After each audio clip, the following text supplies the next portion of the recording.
تخيل تبقى بتلعب كرة احترافية بقالك 15 سنة ومسيرتك اغلبها معاناة، وعمال تتنطط من فريق لفريق لفريق، وكلها فرق بتلعب في الدرجة الثانية والثالثة، وانت بتعمل معاهم اداء قوي وتساعدهم كتير في ان هم يتأهلوا من مستوى لمستوى، وفجأة وانت على اعتاب قيادة فريق انه يتوج بلقب الشامبيونشيب وكمان تتأهل للدوري الانجليزي الممتاز اللي هو اهم بكتير جدا من اي حاجة تانية. فتقرر وانت بتعمل لقاء تلفزيوني مع سكاي سبورتس، وهي اهم منصة رياضية في انجلترا واوروبا، انك تدعم القضية الفلسطينية في اكتر مكان بيمنع ده، وتقول على الهوا بشكل مباشر جدا اننا كنا محظوظين اننا بنلعب وبنستمتع قدام الالاف من المشجعين وبناكل لقمة عيش وبنكسب فلوس، بينما تستمر المأساة في فلسطين. تصرف بينت لنا الاحداث انه محتاج راجل ومحتاج شخصيه عشان يعرف يقول كلمتين زي دول وبدون خوف وتردد. ومش بس كده، اللاعب ده طول ما الاحداث كانت مولعه على ارض الواقع وعلى كل منصات التواصل الاجتماعي كان بيرد على تويتر على كل واحد اجنبي بيسال ومش فاهم، كان بيخش ويرد ويعمل لهم تعليقات كتير باللغه الانجليزيه واحد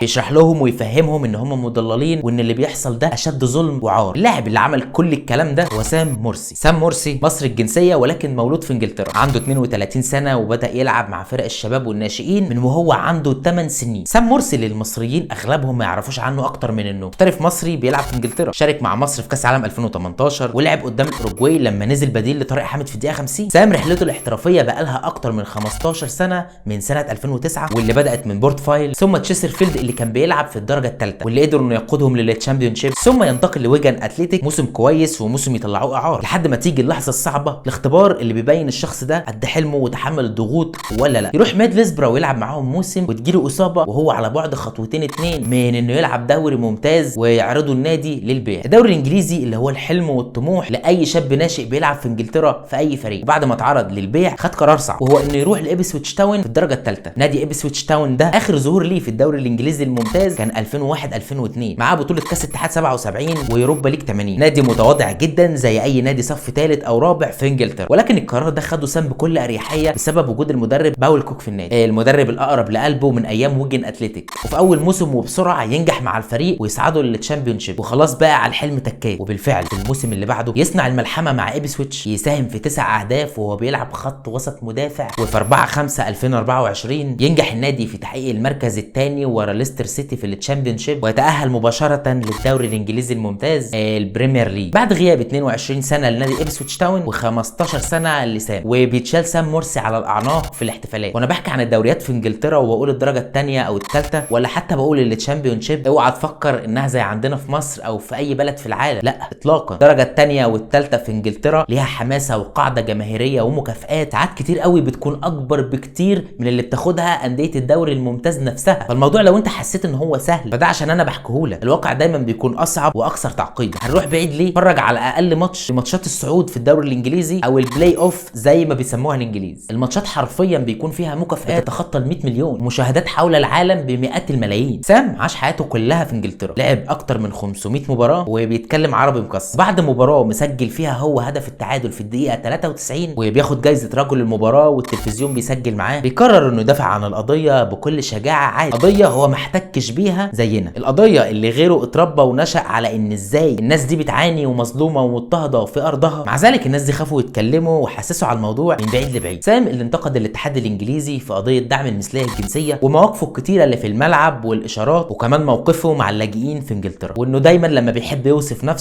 نفسه كونه عربي مسلم وبيفتخر بده. لا الانجليز كرهوه ولا اضطهدوه، لا بالعكس بيحبوه جدا وشايفينه بطل وكمان بيحترموه. 4 5 6 مدربين في انجلترا بيتمنوه في فرقهم وبيشيدوا باخلاقه وادائه وقتاليته. انا لا بديله الافضليه المطلقه ولا بقول ان هو بيعمل كل حاجه صح ولا بقول ان هو ما بيغلطش، لا انا بس ببروز مواقف كويسه تستحق انها تتبروز بالتزامن مع انجاز كبير عمله لاعب لبس في يوم من الايام تيشيرت منتخب مصر. قصه كفاح اعتقد كانت تستحق الاهتمام واننا نديها ولو دقائق صغيره كتقدير ليها. مبروك لاول قائد مصري يصعد للبريمير ليج، سامي سيد مرسي الشهير بسام مرسي. مبروك لاعب جديد هيدعم القضيه في الدوري الانجليزي الممتاز البريمير ليج. واوعى تنسى اننا لسه مقاطعين وتبرع لو تقدر، والدعاء ثم الدعاء، وخالص تعازينا لكل ابطالنا وشهدائنا. في النهايه كان معاكم محمد اسماعيل، سلام.